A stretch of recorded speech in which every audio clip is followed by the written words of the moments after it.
Bonjour à toutes. Je suis Charlotte Labeille, je suis la chargée de développement de l'association Helburn. Donc, je ne sais pas si vous connaissez Helburn, mais on est une association qui est basée à Bordeaux, qui a été créée en 2019 et qui s'occupe et qui accompagne surtout les femmes en burn-out.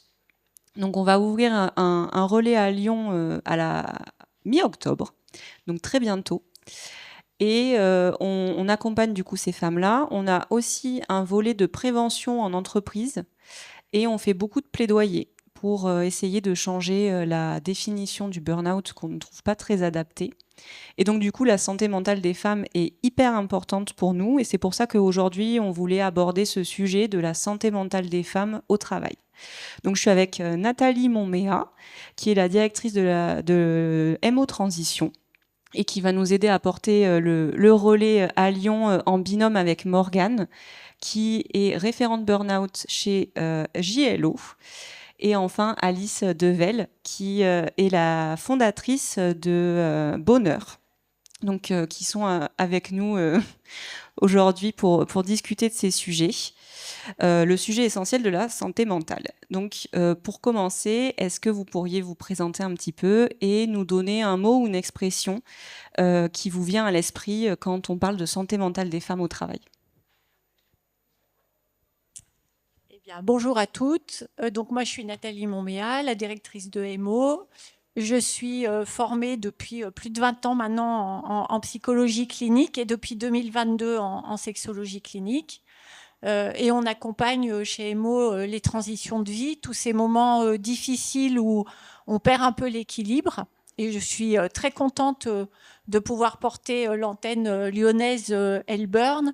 Et quand on parle santé mentale des femmes, moi, le premier mot qui me vient à l'esprit et que j'utilise beaucoup, c'est taux d'effort.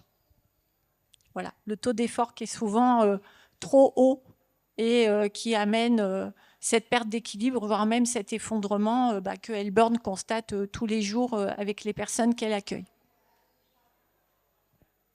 Merci, bonjour à toutes. Moi, je m'appelle Morgane Véry.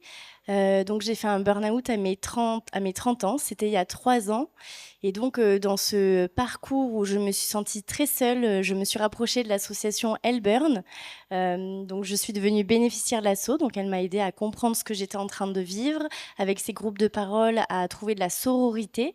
Et ensuite, je suis devenue bénévole, donc j'ai aidé à structurer le pôle prévention des entreprises.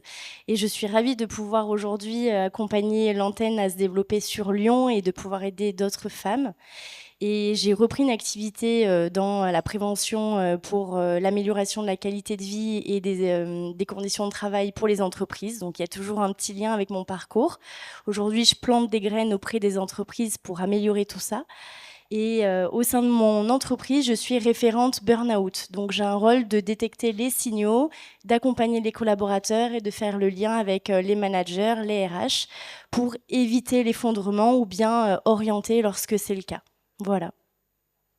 Ah oui, j'ai oublié de répondre à la question. Burn-out, on n'est jamais très loin, voilà. Pour moi, la charge mentale des femmes en entreprise, le mot qui me vient, c'est invisibilité. Comme si la femme, lorsqu'elle arrive au boulot, elle avait laissé tous ses problèmes à la porte du travail. Non, c'est pas ça, c'est pas la vraie vie. Donc je pense qu'il y a encore beaucoup de chemin à faire et que on va faire évoluer les mentalités petit à petit. Merci. Donc moi, je suis Alice Devel. Je suis la fondatrice de l'association Bonheur. Donc on dit bonheur chez nous, mais ça s'écrit comme ça. C'est une application qui est disponible partout, dans toute la francophonie, qui permet d'écouter et de dire aux femmes qu'elles ont le droit de ressentir ce qu'elles ressentent et de leur trouver des solutions, donc d'autres associations ou des professionnels les plus adaptés. Si j'ai créé cette structure, c'est parce que moi aussi j'ai vécu un burn-out en 2020. J'avais vécu pas mal de difficultés que j'avais mis sous le tapis parce qu'on va en parler, mais c'est la spécificité des femmes. Et aujourd'hui, je me suis spécialisée en burn-out féminin et j'accompagne au mieux les femmes pour qu'on puisse changer les choses. Et donc, le mot qui me viendrait, c'est surcharge, parce que comme tu le disais très bien, on a toute la charge du travail, mais toute la charge de la maison et de la famille en général aussi, puisqu'il y a les parents, les frères et sœurs, etc. Et que vraiment, c'est cette problématique-là qui est typique chez la femme qui pose problème, je pense. Merci beaucoup. pour toutes vos réponses. Du coup, on peut commencer à pouvoir aborder le fait de pourquoi les femmes particulièrement. Donc, Nathalie, toi, dans ton expérience, quelles sont les problématiques que tu observes le plus souvent chez les femmes que tu accompagnes? Alors, moi, je parle beaucoup, quand je les accompagne, de cadre de référence. Le cadre de référence, c'est ce qui nous définit. C'est l'éducation qu'on a pu avoir, les valeurs qu'on peut porter, la vision que les autres ont eue de nous aussi. Et moi, ce que je constate chez les femmes, c'est un cadre de référence où on ne prend pas soin de soi. Par contre, on prend beaucoup soin des autres. Où on ne s'écoute pas et c'est normal, et on écoute beaucoup les autres et c'est normal aussi, où on est capable de faire beaucoup longtemps et la fatigue, on n'y fait pas attention, les signaux, on n'y fait pas attention non plus, et avec un environnement qui normalise tout ça, c'est-à-dire il n'y a personne dans l'environnement qui va dire oh là, peut-être que tu en fais trop ou tu devrais faire attention. Et du coup, il y a personne qui appuie sur le frein parce que pour la femme qui vit tout ça, il n'y a rien qui clignote au niveau du cerveau. Le cerveau, lui, il est dans quelque chose qui est normalisé. Et quand le mur arrive, moi, je vois des personnes qui n'ont même pas appuyé sur le frein parce que la personne n'a pas vu qu'il y avait le mur. Donc, tous les dégâts que ça peut causer du côté de ce que Elburn, et puis vous devez beaucoup voir aussi, de l'épuisement, le sentiment de double peine aussi, parce qu'avoir fait tout ça pour finalement se retrouver soi-même dans une situation qui est juste très difficile, et avec un environnement qui ne comprend toujours pas pourquoi vous êtes dans cet état-là et qui attend de vous que vous puissiez vous rétablir le plus rapidement possible, parce que c'était quand même très chouette comme vous étiez avant, à tout faire, donc voilà, qui compte sur vous pour que votre circuit de remise en forme soit le plus court possible. Voilà, donc la situation de travail, bien évidemment, elle est impactée, mais il y a aussi la confiance en soi, l'estime de soi qui sont impactées aussi, parce que moi, la phrase que j'entends le plus souvent, c'est « je ne me reconnais pas, ce n'est pas moi ». Moi, d'habitude, je démarre quart de tour, je sais quoi faire et je prends des décisions. Et aujourd'hui, je ne sais même pas si je vais me lever ce matin. Voilà. Donc ça, c'est quand même des problématiques que je vois beaucoup chez les femmes, voilà, qu'on peut accueillir et accompagner. Et est-ce qu'il y a des facteurs spécifiques au parcours féminin? Il y a ce que vous avez déjà dit, hein, le fait d'être multitâche et d'être à la fois sur le boulot, la maison, en étant une personne ressource plus. Puis nous, on a cette capacité à penser à tout, donc du coup, c'est un peu normal que ça nous soit dévolu. Il y a aussi un environnement de travail qui est plus exigeant, avec lequel il faut faire plus d'efforts pour arriver sur un poste identique avec un niveau de rémunération qui ne sera peut-être jamais. On parle beaucoup de l'aidance et peut-être que vous le vivez aujourd'hui, et on sait bien que c'est globalement plutôt des femmes qui sont des proches aidantes. Les familles monoparentales, c'est aussi quand même des femmes qui ont plutôt la garde des enfants complète avec un week-end sur deux pour les papas. Donc il y a aussi des réalités sociétales et sociales qui font que la femme, elle est dans ces situations-là. Et puis, il y a aussi notre biologie qui fait que nous, on a des moments tous les mois où quand on atteint un certain âge ou quand on est du côté de la maternité, ou parfois des parcours pour être du côté de la maternité, et même quand on ne veut pas la maternité. Moi, j'ai eu des femmes qui ont été obligées de s'expliquer par rapport à ça, parce que c'était quand même un peu inconcevable qu'une femme ne souhaite pas être maman. Donc voilà, je pense que notre biologie fait aussi qu'on est parfois confronté à tout un tas de croyances qu'on projette sur nous, qui ne sont pas du tout la réalité des femmes. Et quand on commence à avoir des troubles qui sont liés à la santé mentale, on a souvent des signaux faibles. Est-ce qu'il y en a qui sont souvent ignorés par la personne? Il y a l'état de fatigue, le sommeil, la nutrition, C'est-à-dire, soit je perds du poids, soit dès qu'il y a un gâteau qui passe à portée de main, il a une espérance de vie très faible. Voilà, il peut y avoir aussi ce fameux taux d'effort, c'est-à-dire, oui, je fais les choses toujours, je les fais de manière impeccable comme c'est important pour moi, mais par contre, la personne se rend bien compte que l'effort, il devient de plus en plus important et la satisfaction qu'on a à l'avoir fait, elle diminue. C'est-à-dire que oui, on l'a fait, mais on l'a fait tellement dans la douleur qu'on a juste envie que ça soit terminé et on n'a pas de réconfort ou on n'a pas de reconnaissance par rapport à soi-même de l'avoir terminé. Il peut y avoir le manque d'envie où on s'intéresse plus à rien, où on sent que écouter notre bonne copine qui nous appelle tous les mardis soirs de 20h à 21h30, on a beaucoup plus de mal à écouter ses aventures amoureuses. Et puis, il peut y avoir aussi notre entourage qui peut aussi parfois dire oh là là, on ne peut pas te parler, tu t'agaces pour un oui ou pour un non, ou t'écoutes pas. Donc, c'est des signaux que les personnes ont, mais qui sont souvent relativisés. Voilà, c'est je suis fatiguée, donc c'est normal que je sois comme ça. Par contre, c'est le niveau de fatigue qui est mal évalué. Et c'est pour ça que quand vous franchissez souvent la ligne blanche, en fait, vous vous en êtes pas du tout rendu compte. Vous vous en rendez compte, mais vous le réalisez, elle est franchie déjà depuis un bon moment et souvent la chute, elle est importante. Voilà. La femme, en général, ne fait pas semblant quand elle chute. Voilà. C'est pas le petit truc où en un week-end, on se repose, on dort, on est sur pied. C'est beaucoup plus terrible que ça. Merci beaucoup. Alice, tu nous as un peu expliqué pourquoi tu avais créé ton asso. Est-ce que tu peux aussi nous parler des constats qui t'ont le plus frappé? Comme tu le disais, effectivement, le fait d'attendre la chute, le moment de non-retour, nous, on travaille vraiment sur la prévention parce qu'effectivement, il y a tous ces petits signes.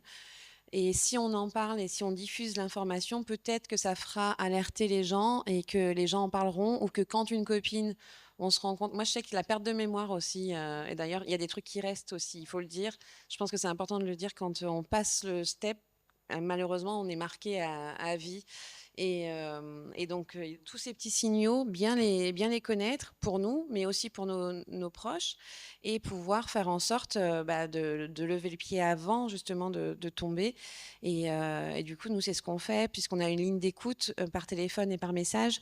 Et grâce à ça, elles n'ont pas honte, parce qu'en fait, il y a ce problème, de honte à dire qu'en fait, on n'arrive plus. Parce qu'effectivement, on a toujours tout géré tellement bien que d'un seul coup, il y a un truc qui ne fonctionne pas et c'est très compliqué à se l'avouer. Et donc là, c'est anonyme, on peut appeler, on peut dire et quelqu'un va pouvoir nous dire non, mais en fait, tu sais pas que tu es nul. C'est juste que là, peut-être qu'on en a trop fait et donc peut-être trouver des solutions pour éviter d'arriver au burn-out. Merci. Et souvent, c'est lié au travail. Est-ce que tu peux nous dire des angles morts d'entreprise qui font en sorte que la santé mentale des femmes elle est souvent touchée au travail? Comme tu l'as dit, le salaire, en fait, il y a un surinvestissement des femmes, puisque effectivement, on doit tout faire comme un homme, voire mieux qu'un homme, puisque du coup, aujourd'hui, on a les mêmes carrières, mais on a quand même un reste à faire qui est toujours le rôle des mères qui est quand même plus important que les hommes. Le fait que le salaire ne soit toujours pas là, que le cycle féminin n'est pas du tout reconnu au travail. Et moi, c'est un de mes gros combats aussi, parce que ça soit pendant le cycle normal ou la périménopause ou la grossesse, les parcours PMA, etc., c'est pas du tout reconnu. Et alors qu'en fait, forcément, il faut le prendre en considération parce que, effectivement, en fait, je pense que ce qui s'est passé, c'est qu'on nous a pris sur la grosse période de notre cycle où on est super performante et on s'est dit, en fait, il va falloir être tout le temps comme ça. Alors, en fait, non. Oui, on est très performante, mais il va falloir aussi prendre en considération les moments où ça l'est un peu moins. Et je pense que l'entreprise, c'est génial qu'il y ait des entreprises avec des pôles de prévention, parce que c'est pareil, c'est faire attention aux premiers signaux. Et puis, je suis désolée, il y a une mouche qui me tourne autour. Et puis, voilà, faire en sorte de prévoir la chute pour l'éviter. Merci beaucoup.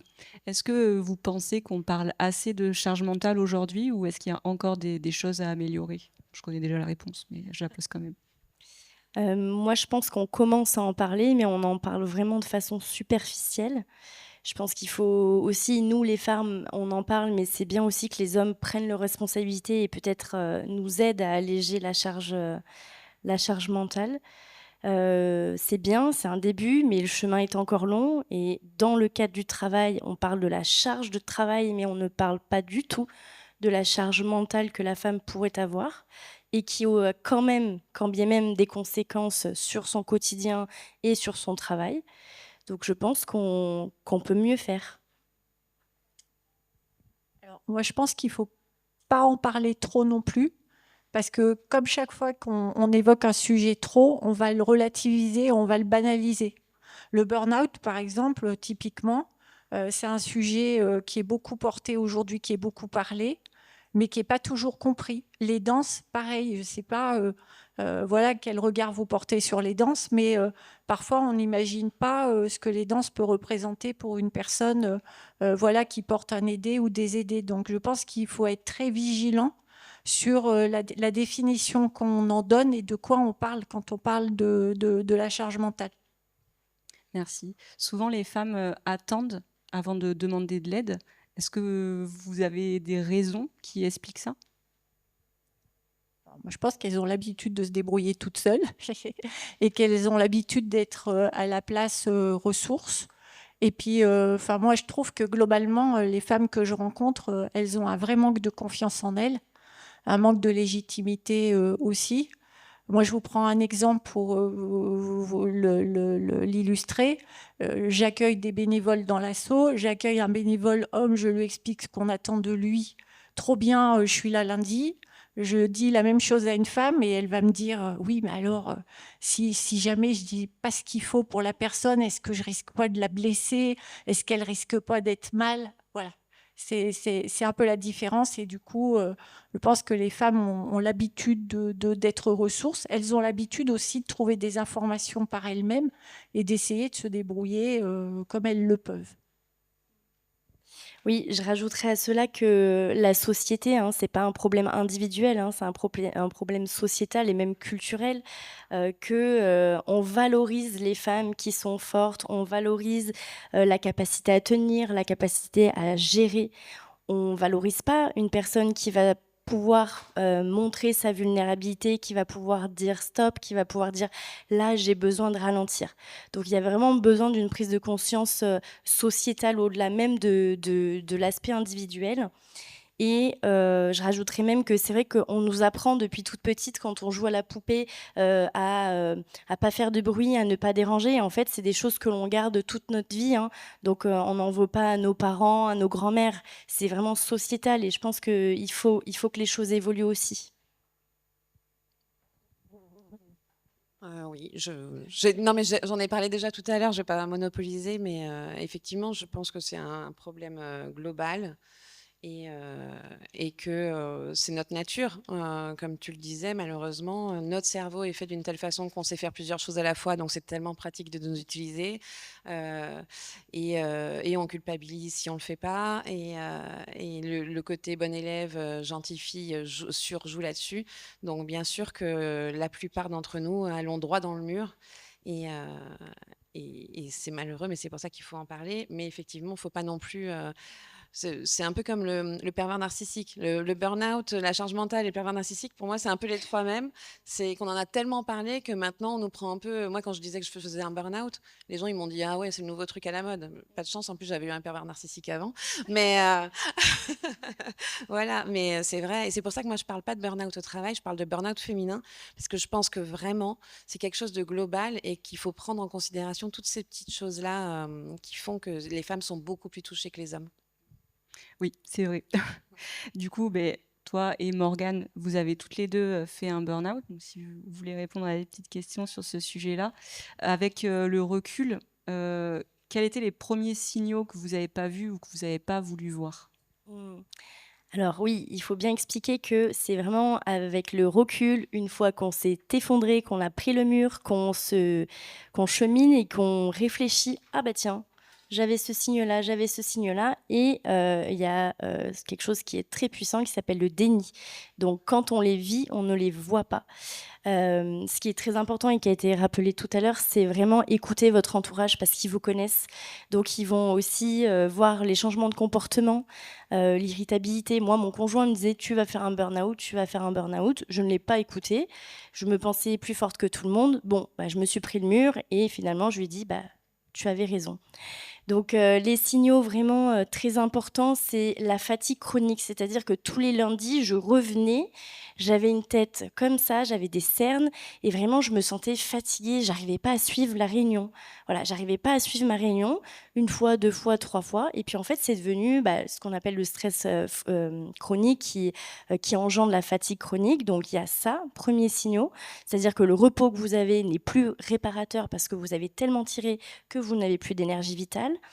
La deuxième chose, c'est les pertes de mémoire. Comme Alice le soulignait, moi j'ai fait des pertes de mémoire à la station d'essence d'un coup trouble. Je peux plus me rappeler de ma carte bancaire, mais en faire une crise d'angoisse, parce que d'un coup ça ne fonctionne plus. Le cerveau ne fonctionne pas. Et puis ça, c'est on vous pose une question, vous vous rappelez déjà plus la question, donc vous ne pouvez pas répondre. Donc là, vous vous apercevez petit à petit que votre cerveau ne répond plus à vos ordres. Il y a un problème. Et le dernier symptôme important, c'est vraiment l'irritabilité. Donc moi, c'était soit je faisais des crises de pleurs, soit des crises de colère, mais je ne comprenais pas. Après, ça, c'est pour parler des principaux, des symptômes, il y en a plein d'autres et ils sont propres à chaque femme. Donc ça, c'est important aussi de le souligner. Il n'y a pas de consensus pour ça et c'est aussi pour ça que le burn-out aujourd'hui, l'épuisement n'est pas reconnu. Mais il y a les cervicalgies. Moi, j'avais des douleurs au psoas inexpliquées. J'avais une bursite à l'épaule inexpliquée. Donc le corps parle là où il peut s'exprimer finalement. Merci. Oui, Alice, si jamais tu veux répondre aussi. Oui, j'avais dit les pertes de mémoire. Moi, le sommeil, ça a été. En fait, au tout début, c'était les maladies. J'étais tout le temps malade. Je chopais tout ce qui passait et tout ça, et je me disais, oh là là, c'est pas possible. Je n'ai pas voulu le voir. Après le sommeil, et ça ce qui était le plus handicapant, puisqu'en fait, même quand je dormais, mon cerveau tournait. C'est-à-dire que j'avais mes listes, j'ai 5 enfants et donc j'avais un travail où je faisais beaucoup de déplacements et dans mon sommeil, je continuais en fait à gérer mon quotidien et du coup je me réveillais, j'étais pas du tout reposée et je me disais en fait c'est pas possible. Donc c'est là où après j'ai pris des médicaments et ça n'a rien à voir, mais je le dis parce que j'étais contre les médicaments. J'ai eu une maman qui était sous traitement et je voulais pas en prendre. Et quand on m'a dit qu'il fallait que j'en prenne, j'ai été très très mal avec ça. Et ben, quand vraiment on va mal, il ne faut pas hésiter à avoir des béquilles, que ce soit des personnes avec qui parler ou des médicaments. Parce que grâce à ça, eh ben, j'ai pu en prendre à faible dose, mais j'ai pu redormir. Et le sommeil, c'est quand même le nerf de la guerre. Et c'est pour ça aussi que les jeunes mamans font beaucoup de dépression postpartum. Quand on dort, eh ben, en fait, notre corps se régénère beaucoup mieux. Donc n'hésitez pas à demander de l'aide. Voilà. Merci. C'est vrai que c'est très important. Et à quel moment vous vous êtes rendu compte qu'il fallait que ça s'arrête, quoi, qu'il fallait que vous arrêtiez? Parce que souvent, c'est très physique et c'est très dur. Ah bah, moi, j'ai pas eu le choix. Un matin, je devais repartir en déplacement. Mon corps a dit stop. Je pouvais plus bouger. Comme une énorme grippe, j'étais complètement paralysée. Et effectivement, après, moi qui gérais tout, quand je partais en déplacement, je préparais des tupperwares pour toute la semaine. Enfin, j'étais vraiment complètement folle. Là, mon cerveau ne fonctionnait pas. Donc, je m'asseyais sur mon lit le matin en me disant, bon, tu vas te lever. Je ne savais pas quoi faire, je ne savais plus du tout. Et là, je me suis dit, bon, bah, c'est fini. Et par contre, la hantise, c'était, je me suis dit, je vais toujours rester comme ça. Du coup, c'est. Et non, ça revient. S'il y en a qui sont comme ça, je vous assure que ça revient et après, on va mieux. Des fois, on a des trous de mémoire, on a un peu peur, mais on va mieux. On a quelques petits séquelles, aussi la grande fatigabilité. Pour ma part, et c'est intéressant parce que moi, du coup, j'ai pas vécu un effondrement physique comme toi. Par contre, je me sentais au bout du tunnel, mais comme si je ne voyais pas d'issue à ma situation. Ce sentiment. Et pour la petite anecdote, bon, qui est pas très drôle, mais j'avais un véhicule de fonction et je me disais le matin quand je prenais mon véhicule, j'espère que je vais avoir un accident. Alors pas forcément que j'allais mourir, hein, mais je me disais bon, j'espère que je vais avoir un accident parce que au moins je serai en arrêt, je pourrais m'arrêter. Et en fait, ça c'est quelque chose, la légitimité à s'arrêter, c'est quelque chose de très très compliqué quand on est engagé, surengagé, investi, qu'on veut être performante, qu'on a le syndrome de la bonne élève. C'est c'est très compliqué. Donc je me disais, il n'y a qu'un cas de force majeure qui va pouvoir m'arrêter. Bon, Dieu merci, j'ai pas eu d'accident. Ceci dit, j'étais devant mon ordinateur, j'arrivais pas à écrire un mail. Donc mes fonctions cognitives ne fonctionnaient plus.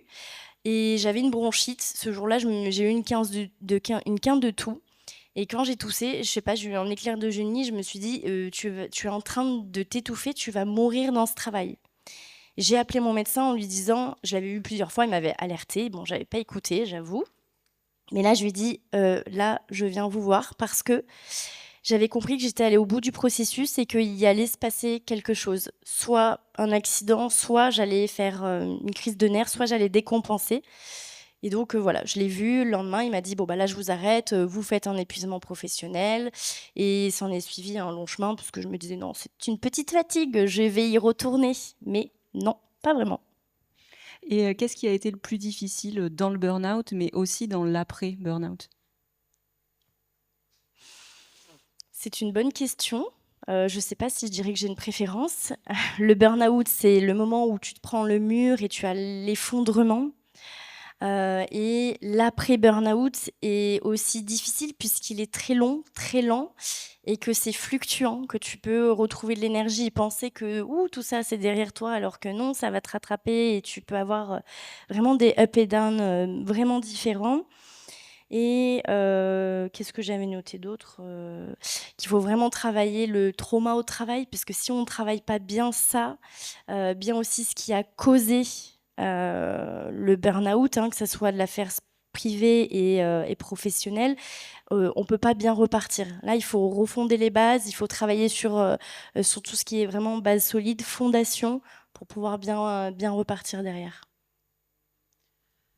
Moi, je pense que le plus dur pendant le burn-out, ça a été mes proches, mes enfants et mon mari, parce qu'effectivement, j'étais clouée au lit et je ne l'avais jamais été.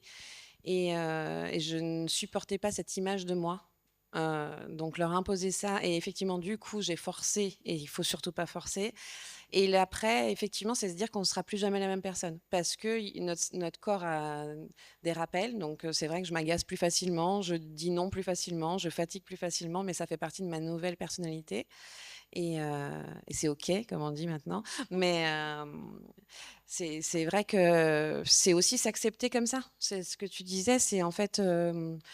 souvent, le burn-out est provoqué aussi par ce qu'on a vécu avant, je pense. Et moi, j'avais voulu me fermer beaucoup de portes et pas regarder vraiment ce que je pouvais avoir vécu. Et du coup, c'est aussi se mettre face à tout ça et dire, bon, bah alors maintenant, il va falloir bosser un peu, mais c'est pas grave, on n'a plus trop le choix. Oui, moi j'aime bien dire que le burn-out, finalement, c'est la rencontre entre un individu qui a des blessures, qui a une histoire, qui a un besoin de reconnaissance, qui a un mode de fonctionnement et une organisation, qu'elle soit familiale ou qu'elle soit professionnelle, qui à un moment donné peut appuyer sur ses failles, sur ses blessures, peut entraîner la personne à sa chute, ou bien une organisation professionnelle comme c'était le cas pour moi, qui a appuyé sur les failles. Mais néanmoins, finalement, au fil du chemin thérapeutique, si je puis dire, j'ai fait des liens entre le professionnel et la vie personnelle, et je pensais vraiment que jamais j'aurais fait de lien, mais en fait il y en avait.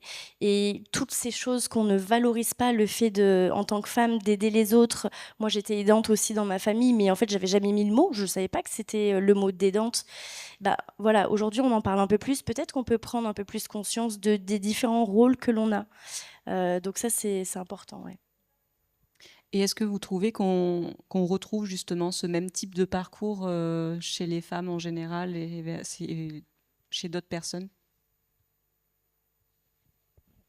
Ce qui est vrai, c'est qu'on a tous une histoire, qu'on soit un homme ou une femme, comme le disait Morgane, avec des failles, avec des réussites aussi, et que c'est ça qui se joue quand on est avec d'autres ou qu'on est dans une organisation quelle qu'elle soit. Et ça, c'est vrai pour tout être humain. Et quand on se connaît mal, parce que c'est le cas de tout le monde, je vous rassure, et les psys, c'est exactement pareil, bah, du coup, on est un peu à l'aveugle, c'est-à-dire on ressent des choses, parfois on arrive bien à comprendre un peu qu'on fait toujours les mêmes choses et puis qu'on tombe toujours aux mêmes endroits et puis qu'on n'a pas du tout envie d'être là, mais ce qu'on n'arrive pas à comprendre, c'est le pourquoi. c'est la cause. Et je pense qu'un événement comme le burn-out, ça peut être aussi un moment de vie, alors super inconfortable, comme l'ont dit Alice et Morgane, hein, mais qui peut aussi vous amener à vous recentrer, à travailler sur vous, à faire de nouvelles rencontres. Alors, il n'y a pas que les soignants, hein, parce que quand on est accompagné, ben, ça peut être vraiment bien de rencontrer de nouvelles personnes. Et puis moi, si je devais vous donner deux indications, c'est de bien vous faire aider par des professionnels et pas Tata Odette qui a fait un tuto comment coacher une personne en burn-out, parce que ça, des fois, je l'ai et c'est terrible. Et puis, réfléchir à vos besoins, parce que ça, c'est une question que moi, je pose souvent et à laquelle vous avez énormément de mal à répondre. Vos besoins, c'est quoi? J'en sais rien du tout et c'est une question que je ne me suis jamais posée. Donc, déjà, répondre à cette première question, ça peut être déjà super. Merci. Et quelles sont les erreurs dans ces moments-là que les entreprises, les organisations peuvent commettre qui aggravent ou n'aident pas, en tout cas, à aller mieux? Je dis juste un tout petit mot. Hein. Ah, elle est revenue, c'est que tout va bien, donc elle va être comme avant. La difficulté pour les entreprises, c'est déjà de souvent parler du sujet, de reconnaître et distinguer les signaux faibles, les signaux forts, de former les managers. Bon, bref, je ne vais pas m'étendre sur le sujet. L'erreur, c'est que souvent l'entreprise va penser que c'est un problème individuel. Et ça, c'est une erreur, parce que ce n'est pas qu'un problème individuel, c'est aussi des dysfonctionnements organisationnels. Mais ça demande à l'entreprise d'aller chercher, d'aller comprendre ces facteurs de risque et de pouvoir adapter aussi derrière pour la remobilisation.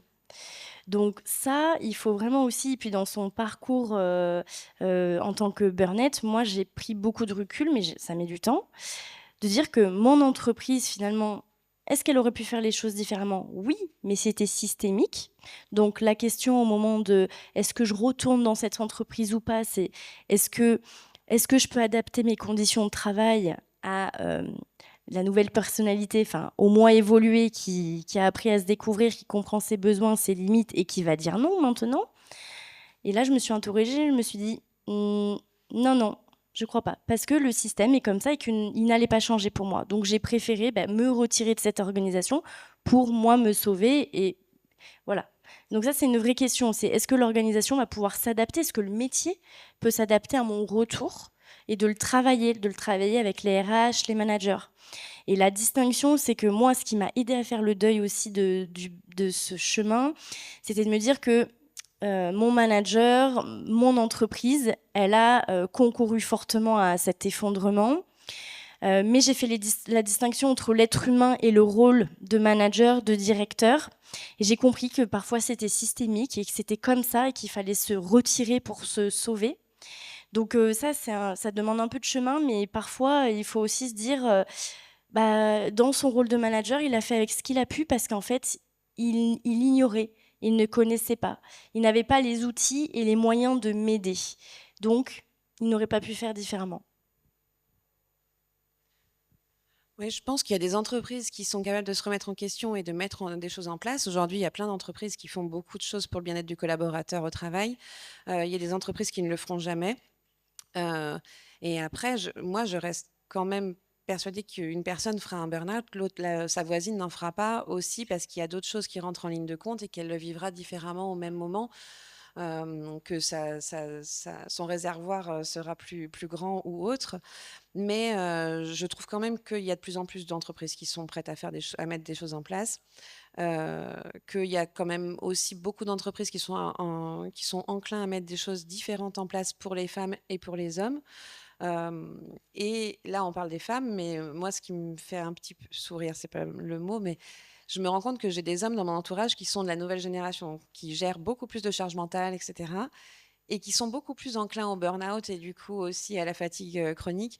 Donc, on se rend bien compte qu'en fait, on ne peut pas être partout. Et donc, c'est aussi notre responsabilité en tant que femme de se dire, je ne peux pas tout faire. Et en fait, je ne peux pas être une maman parfaite et en même temps réussir ma carrière et gagner 10 000 euros par mois. Au bout d'un moment, il faut faire des choix. Et je crois que c'est le plus dur dans notre époque où on vit, où il faut aussi être d'accord là-dessus et se dire, qu'est-ce que je renonce à quoi, du coup. Ce qui n'est pas évident, en effet. Oui, renoncer, c'est sûr. Exactement.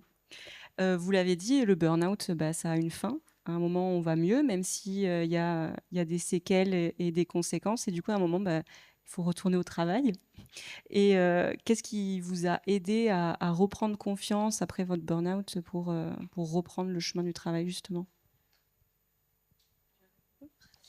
Euh, Moi, dans mon parcours thérapeutique, j'ai été accompagnée par un psychologue du travail, par l'association Elburn où j'étais bénéficiaire. Et dans le cadre, quand on est bénéficiaire de l'association, et suivant où on est dans le parcours de reconstruction, on a la possibilité de faire des tâches, des missions un petit peu dans l'association pour retrouver justement cette notion de travail dans un cadre qui est justement très bienveillant, très, très à l'écoute. Donc moi, j'ai commencé par me remobiliser au sein de l'association où j'ai travaillé sur l'offre de la prévention pour les entreprises, puisque c'était mon appétence dans mon ancienne vie, dans ma nouvelle vie aussi d'ailleurs. Mais et ça, en fait, c'est de renouer avec des tâches qui vous font plaisir, qui vous font envie dans un cadre bienveillant. Ça a été pour moi primordial.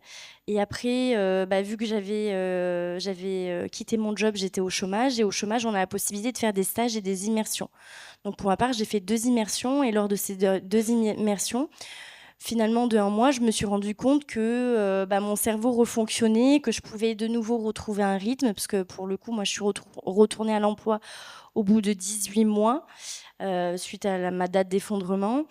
Et donc ça, c'était hyper important en fait de reprendre des contacts comme ça, petit à petit, de trouver une personne de confiance, d'en parler. Donc ça, après, c'est l'histoire de chacun, mais moi, j'ai décidé d'en parler et de pas le cacher, même en entretien. Ça me permettait de voir comment réagissait la personne ou l'entreprise et de m'aiguiller un petit peu sur aussi comment ça pouvait se passer à l'intérieur. Du coup, moi, j'ai pris 1 an. J'ai décidé de prendre 1 an. En fait, ça s'est fait en 2 étapes avec 2 entreprises différentes, puisque la première fois, j'ai vraiment pas voulu m'écouter, donc j'ai tout mis sur leur dos. Et puis, je suis allée dans une autre entreprise et ça a été un double échec. Donc, je me suis dit, bon, prends 1 an et j'en ai profité justement pour me connaître mieux, mais aussi dans le milieu pro. Qu'est-ce que je voulais faire vraiment? Qu'est-ce que j'avais comme mission? Où est-ce que je me nourrissais? Effectivement, quel rythme je voulais avoir aujourd'hui et tout ça. Et grâce à un bilan de compétences et des essais et j'ai un peu touché à tout. C'est là que je me suis rendu compte que j'avais envie justement d'aider les femmes et de pouvoir transmettre un petit peu tout ça. Mais je pense que justement, il faut prendre son temps et je ne sais pas si des entreprises le font, mais effectivement, ça pourrait être intéressant de faire ces petites étapes en format stage un peu pour permettre à la personne de revenir. Parce que moi, aujourd'hui, j'accompagne beaucoup de femmes qui doivent retourner en entreprise après ça et je n'en connais pas une seule qui a envie parce que bien sûr qu'il y a la prévention. Déjà, après un congé maternité, on a l'appréhension d'y retourner, mais alors après un burn-out, d'autant plus. Donc ça pourrait être une vraie bonne idée de dire bah, t'es la bienvenue, tu peux venir une après-midi voir et qu'on lui montre qu'on est vraiment content qu'elle revienne plutôt que lui montrer qu'on lui en veut quoi. Et juste, je me permets de rebondir très rapidement, mais surtout quand vous vivez un burn-out, il y a un sentiment d'isolement, de culpabilité, de honte qui est assez fort. Et moi, j'avais compris que je pourrais pas m'en sortir toute seule. Donc, j'ai tapé à toutes les portes. J'ai demandé de l'aide. Et la communauté des Burnettes, il y a plein de bons plans qu'on se partage entre nous. Et notamment, moi, j'ai intégré PsyPro. Donc, je sais pas si vous connaissez, j'en parle. C'est un hôpital qui soigne les souffrances au travail. Donc, pas que le burn-out, mais en tout cas, toutes les souffrances qui sont liées au travail. On y va par courrier d'adressage. Mon médecin traitant ne connaissait pas. Donc, on les éduque aussi un petit peu, on leur donne de l'info. Et ça, c'est important. Faites-vous vraiment, entourez-vous comme vous pouvez. Parce que aussi, une autre réalité dont on ne parle pas, mais c'est le coût de se soigner, puisqu'en France, ce n'est pas reconnu. Donc, on va être en arrêt maladie. Les soins ne sont pas pris en charge par la sécurité sociale. Donc, la réalité, c'est qu'aujourd'hui, tout le monde ne peut pas avoir un parcours de soins multidimensionnel parce que ça a un coût. Donc, il y a aussi des associations qui sont là pour accompagner. Et donc, voilà, n'hésitez pas à frapper à toutes les portes. Oui, et nous, on lutte justement pour changer tout ça et faire en sorte que ce soit reconnu. Et quand vous avez repris le travail, est-ce que vous aviez des peurs par rapport à la reprise dans votre entreprise ou si vous avez changé d'entreprise, les peurs principales que vous aviez? Je dirais que les 2 traumas, donc je parle pour mon histoire, bon, à mon avis, d'autres doivent se retrouver, mais les 2 traumas, c'est le trauma lié au travail. Donc première réaction, c'est: «OK, je retourne plus dans le monde du salariat, je vais être indépendante, je veux plus être dans un collectif, avoir une hiérarchie». Puis finalement, avec un bilan de compétences et de comprendre les causes donc les facteurs GOLA qui amènent à des risques psychosociaux, ça permet de poser des mots sur les mots et ce qu'on a vécu. Donc, permet aussi de comprendre là où on veut aller. Et je me suis perdue. Voilà, bah, un bon exemple. Je ne sais plus. Je te passe la main. Je ne me rappelle plus. La suite. Les séquelles. Quelques séquelles de fatigue. Ouais, ça se transmet, hein, faites gaffe. C'est les peurs que vous aviez quand... Premier trauma, donc le travail. Deuxième trauma, la fatigue. Quand on perd son énergie vitale, qu'on dort 20 heures sur 24 pendant un mois et qu'on pleure tous les jours, et qu'après ça fluctue un peu, il y a la théorie des 5 cuillères qui m'a beaucoup aidée. C'est de se dire, dans une journée, j'ai 5 cuillères. Combien va me coûter de faire mon petit-déj, combien va me coûter de faire ma douche, etc. Et ça permet de quantifier un petit peu son énergie. Donc ça, le traumatisme lié à la fatigue, moi je l'ai gardé 2 ans après, même quand j'étais en travail, parce que une des séquelles plus importantes, c'est vraiment la grande fatigabilité. Et ça, ouais. Donc toujours besoin de compter mes heures, et puis maintenant plus du tout, mais ça a mis vraiment presque 2 ans après le burn-out pour s'éloigner. Donc il y a quand même des traumas à aller travailler. Moi, je suis pas retournée, enfin si je travaille, mais du coup, j'ai décidé, en plus, c'est pire parce que du coup, je me suis dit: «Je vais créer une association». Comme ça, c'est pas vraiment un travail et voilà, je suis partie, loin en me disant, «Change complètement ta vie». Et finalement, je travaille beaucoup plus que si j'avais un travail normal. Mais je travaille à mon rythme. C'est-à-dire que moi, je travaille très tôt le matin parce que je me réveille très tôt. Je peux travailler de 5h30 à midi. J'ai gardé un rythme où je fais une sieste. Je sais que pour mon équilibre, je fais une sieste. L'après-midi, je suis bien moins forte pour faire des choses qui me demandent plus d'énergie. Voilà, j'ai appris à me connaître et du coup, je me suis créé mon métier à l'échelle de ce que j'étais capable de faire. On adapte en fait ce qu'on veut faire et comment on le fait. Et toi, Nathalie, de ce que tu vois, c'est quoi les conditions qui doivent être réunies pour avoir un retour réussi et quels seraient les risques quand on reprend trop vite? Morgane et Alice l'ont dit, donc il y a le fait d'être accompagné par des professionnels, ça c'est très important, de prendre son temps, très important aussi, de se donner le droit à l'erreur quand Morgane parlait d'immersion ou Alice de stage, c'est expérimenter mais sans obligation de résultat.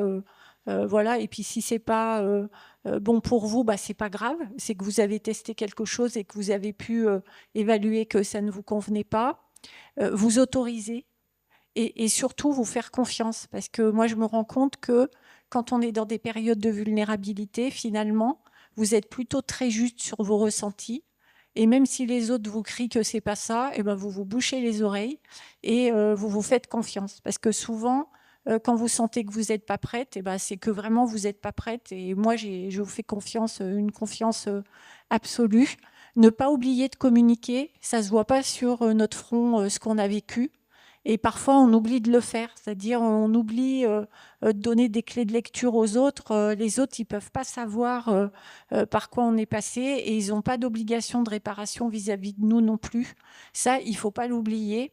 Et puis faire attention à votre environnement proche, parce que lui, souvent, il n'est pas du tout content de la transformation. Lui, ce qu'il veut, c'est retrouver la personne ressource que vous étiez avant. Donc voilà, faire attention à ça. Alors, je ne suis pas en train de vous dire que hop, il faut changer tout son environnement proche parce qu'il y a quand même quelques personnes auxquelles on tient beaucoup. Mais par contre, leur faire comprendre qu'il y a un avant, un après et que du coup, il n'est pas question que vous redeveniez la personne que vous étiez. Et de toute façon, même si vous le souhaitiez, vous ne pourriez plus.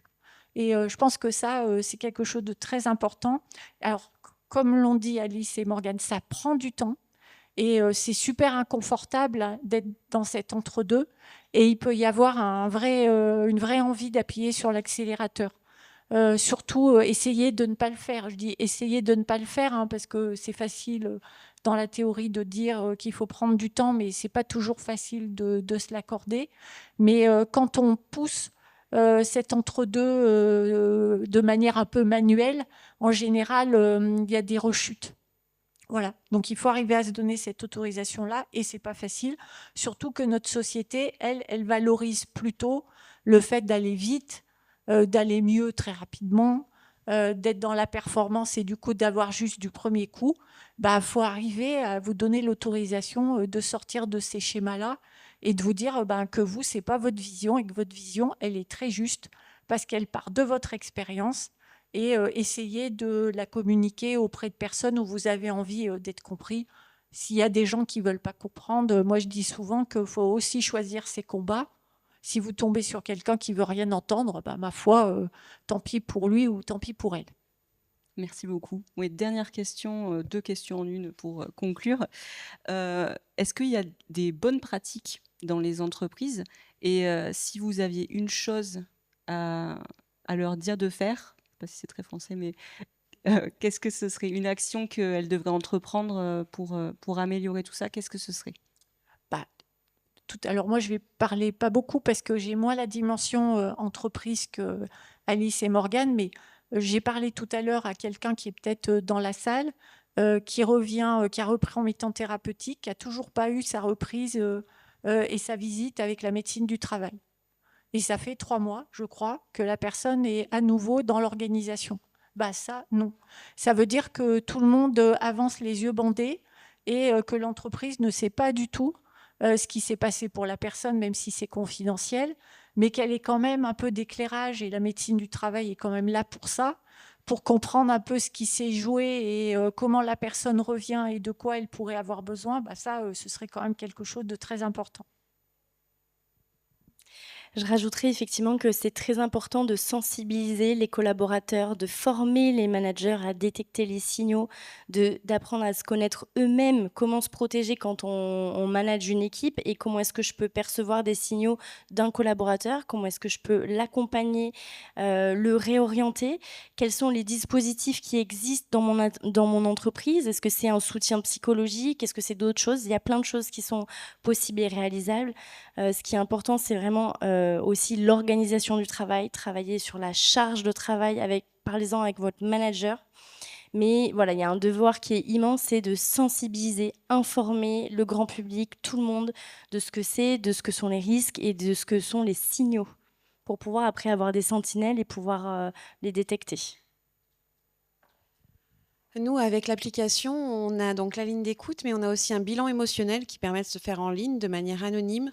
Et donc là, on est en train de proposer aux entreprises du coup de mettre ça en place parce que le vrai problème, c'est de ne pas regarder la vérité en face. Et ça existait déjà pour la violence conjugale. Et en fait, c'est très intéressant de le faire pour la santé mentale et émotionnelle parce qu'il y a des choses qu'on ne veut pas voir et on pense que c'est normal, un peu comme la violence psychologique au sein du couple, par exemple. Mais effectivement, se lever le matin encore épuisé alors qu'on a dormi 8 heures, ce n'est pas normal. Avoir peur d'aller en réunion et avoir une boule à l'estomac, ce n'est pas normal. Il y a des choses qu'on peut voir si c'est marqué à la fin du test, noir sur blanc, va voir ton manager parce qu'en fait, il y a un vrai problème. On ne le marque pas comme ça, mais en gros, c'est l'idée. Et ça permet le fait de faire de la prévention et de choper des filles au vol avant qu'elles s'effondrent et encore une fois, d'éviter le pire. Merci beaucoup. C'est que la prévention, que ce soit individuelle ou en entreprise, c'est essentiel. Merci beaucoup. Donc, on arrive à la fin. Pour conclure, est-ce que vous avez une phrase ou un message que nos spectatrices devraient retenir sur la santé mentale? Alors moi, je vais vous dire notre créneau, c'est, on a toutes le droit au bonheur. Ça paraît très bateau et très bisounours comme ça, mais en fait, on subit beaucoup trop. Arrêtez de penser qu'en fait, c'est normal, de vivre ce que vous êtes en train de vivre. Arrêtez de vous dire que celle qui est à côté de chez vous, elle vit pire et donc vraiment, est-ce que vraiment j'ai le droit de me plaindre? On a toutes le droit d'aller mieux, d'être écouté, d'être accompagné, d'être aidé et de viser plus haut, de viser une plus belle vie. C'est très beau. Moi, je dirais que c'est important de ne pas confondre l'engagement et le surinvestissement et que si vous voulez toujours être performant de façon durable, eh ben, il faut préserver votre équilibre de vie. Votre équilibre mental, c'est la base. Et peut-être que Charlotte, tu pourrais parler du slogan des Burnett's. Ok. D'abord moi, encore moi, toujours moi. Je me choisis en premier, je fais d'abord des choses pour moi et après pour les autres. C'est ce qu'il faut apprendre à faire. Moi, si j'avais un slogan, ça serait « Ayez confiance en vous ». Il y a toujours des personnes qui ne seront pas d'accord avec vous, mais ça leur appartient. Et je pense que quand on a confiance en soi, on peut prendre des décisions, même si ce n'est pas forcément les décisions les plus justes du monde, tant pis, c'est nos décisions et elles nous appartiennent. Et puis ça permet aussi d'être en relation avec les autres avec davantage de sécurité. Et je trouve que la sécurité, on en manque beaucoup aujourd'hui, et quand on est une femme particulièrement. Merci beaucoup à vous trois et merci de nous avoir écoutés. Bon, je ne suis pas sûre qu'on ait le temps pour des questions-réponses, mais si jamais, on a un stand 3 minutes. Donc, si vous avez des questions. Sinon, on a un stand dans le volet formation. Donc, n'hésitez pas à venir nous voir pour en discuter. On est là en tout cas.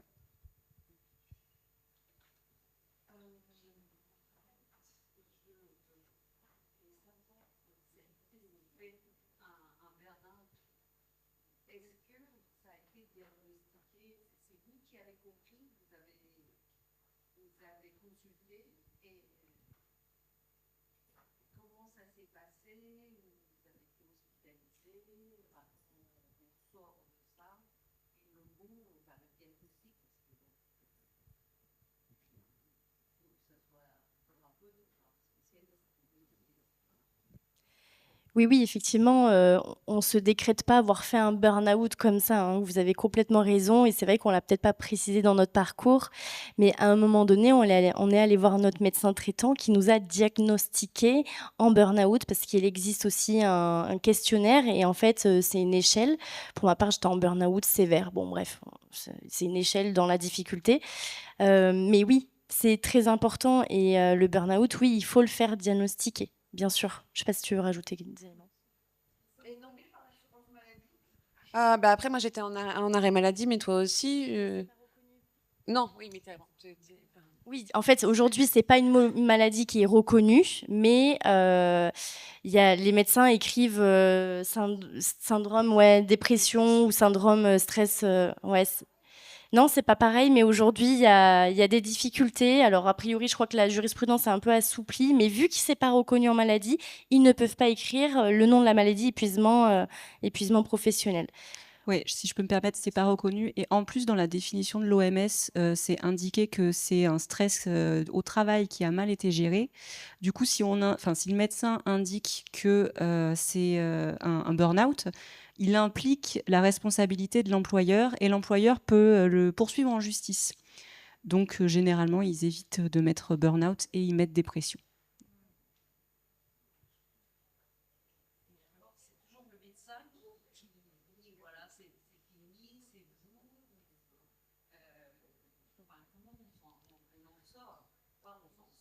Alors, moi, mon médecin a dû me le dire. Enfin, on le sent, déjà, on le sent. C'est un peu comme si on était dans le brouillard, en fait. Il faut vraiment se dire que c'est vraiment très particulier comme sentiment.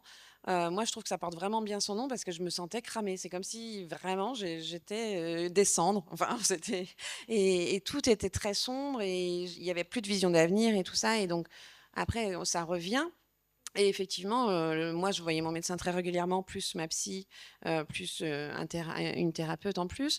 Et c'est quelque chose qui, effectivement, est dit au fur et à mesure, puisqu'on voit l'avancée. En fait, on ne se réveille pas un matin en se disant ah, ça y est, c'est waouh, super, ce matin, j'ai envie de boire mon café. Non, c'est pas. C'est un peu plus long, et petit à petit, on voit la sortie du tunnel. Oui, le burn-out, c'est quelque chose qui s'installe de façon insidieuse, très doucement, très longtemps, jusqu'à qu'il y ait un effondrement physique qui arrive, où là, effectivement, on se dit, alerte, j'ai des symptômes je vais aller voir mon médecin, il me diagnostique, et après, on fait un chemin thérapeutique. Donc, effectivement, il y a peut-être la prise d'antidépresseurs, il y a un psychiatre, le psychologue au travail. Moi, j'ai fait de la kiné parce que j'avais des problèmes de troubles musculo-squelettiques. J'avais vu un ostéo aussi qui m'avait dit mais votre corps il est en stress post-traumatique. Je comprenais pas ce qu'il me disait. Donc bon, tout ça s'est mis après en musique une fois que j'avais posé un diagnostic. Donc c'est très important d'aller voir son médecin et de lui parler de l'ensemble des symptômes, puisque la difficulté c'est qu'il y en a plein, ils sont tous différents, et les médecins souvent ne font pas le lien entre la multitude de symptômes. Donc ça c'est très important. Je ne sais pas si ça répond à votre question, madame.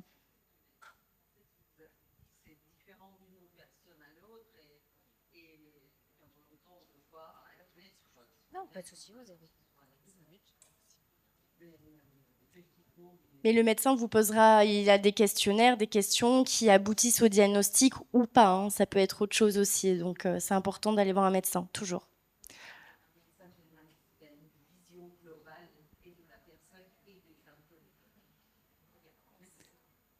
Merci de votre intervention. Juste une information, si pour les personnes que ça intéresse, les premières assises du burn-out auront lieu le 28 septembre sur Lyon, portées par le couple Leuchémia, et lui est spécialiste, c'est un docteur spécialiste de l'accompagnement du burn-out.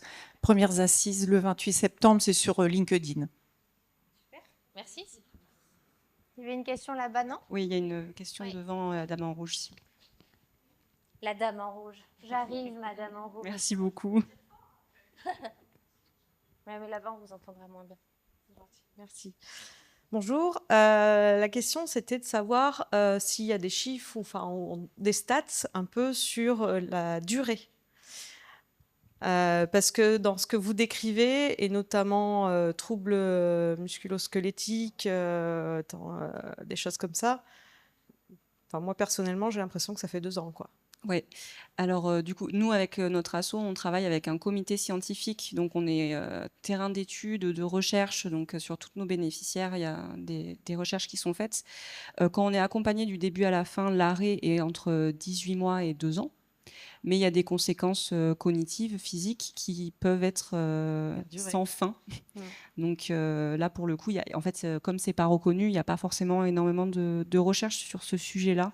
Et c'est à nos petites échelles qu'on a ça. Mais oui, les conséquences et les séquelles sont souvent très longues, voire à vie. Ok, merci. Venez nous voir. Merci beaucoup. Plus d'autres questions? Vous avez une question? Ah, mais je vous connais, vous. Toujours des questions pertinentes, préparez-vous. Non, pour rebondir sur ce que vient de dire la personne juste avant, moi j'ai mis beaucoup de temps à comprendre pourquoi mon corps récupérait pas. Et en fait, ma psy m'a expliqué que c'est vraiment comme un sportif, en fait. Il y a au bout d'un moment, on est tellement épuisé, c'est le mental qui prend le relais. Et on continue à tirer sur son corps, à tirer et à tenir avec le mental, en fait. Et du coup, le corps a besoin de beaucoup plus de repos, limite, que la partie psy. Après, c'est dépendant de chaque personne. Mais je sais que moi, j'ai fonctionné comme ça. Et aujourd'hui, ça fait 2 ans et j'ai toujours des problématiques physiques qui vont sûrement mettre encore très longtemps à revenir à la normale. C'est vrai que je rajoute juste quelque chose. On a moins parlé du rapport au corps et de la dissonance entre l'esprit et le corps. Donc ça, c'est quelque chose qu'il faut travailler aussi en thérapie. Mais vous le soulignez à juste titre, le corps, c'est avant la tête. Et moi, quand j'ai dû, par exemple, reprendre un nouveau travail, quand j'ai fait mes premiers échanges, je me suis dit, attends, comment est-ce que se sent ton corps? Et là, il se sentait bien. J'étais pas en alerte, j'avais pas des crises d'angoisse, j'avais pas mal au ventre. Donc je me suis dit, c'est OK. Et aujourd'hui, j'essaye vraiment de toujours penser avec mon corps et après avec ma tête. Alors parfois, on fait des choses, on est obligé. Mais ça, c'est vraiment un des enseignements du burn-out. Merci beaucoup. Je pense qu'on peut s'arrêter là. Elburn, vous avez votre stand, couleur rose, pas du tout, violet. Voilà, je vais boire mon café plutôt. Alice, on peut te retrouver dans les allées. Tu vas déambuler un peu, on peut t'attraper au vol si on a des questions. Très bien. Super. Merci à vous 4. Merci beaucoup.